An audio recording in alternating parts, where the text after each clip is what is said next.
I'm Chris, and today we're going to take a look at some wild grapes. Let's do this real quick. Now there's a few things we want to consider before we eat any wild edible. We want to be able to positively identify the plant. Now when trying to identify wild grapes, there's a few things you want to look for. You want to look for fairly large leaves, and you also want to look at the shape and structure of the leaves. They almost want to be heart-shaped with about 3 lobes on them, but more heart-shaped if anything. You want to look at the edges of the leaves. They're going to be pretty coarsely toothed leaves. They're not going to be smooth on the edges. And if the plant's flowering, you want to look at the color of the flowers. We want to look for greenish flowers. The wild grapes have tendrils that grow out and grab on branches and stuff to help the vine climb. The Canada Moonseed does not. We don't want to get it confused with the Canada Moonseed. Now that could be potentially fatal if you eat enough of it. But there's differences there. They're both climbing vines with large leaves, but the flowers on the Moonseed one are white and they droop in clusters.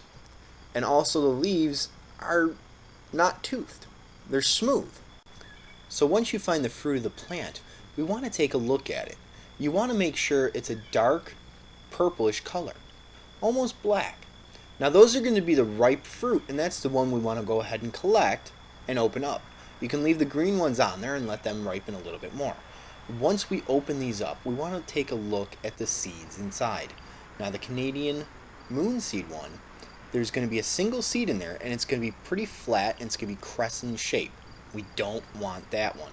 We want to make sure we're looking for something that has 1 to 4 pear-shaped seeds. So if you open up one that only has 1 seed in it, open up another one. Let's double check we're making sure we're looking for the right plant.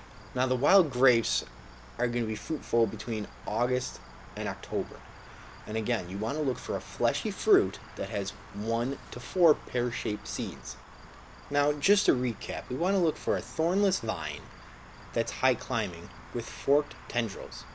We also want to look for large, heart-shaped, coarsely toothed leaves with greenish flowers if it's flowering.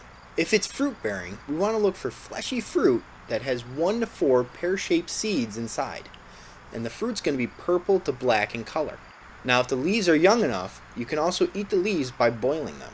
And on the flip side, the Canadian Moonseed, it's going to be high climbing with large leaves, but it's going to have white flowers that droop in clusters. With the fruit, it's going to have a single flattened crescent-shaped seed, and the plant itself is going to have no tendrils. You don't want to eat the Canada Moonseed, and the plant's definitely poisonous. I want to thank you guys for watching, and if you enjoyed the video, please give me a thumbs up and subscribe. Definitely share this video with your friends, and don't forget to check out some of my other videos. Thank you guys so much.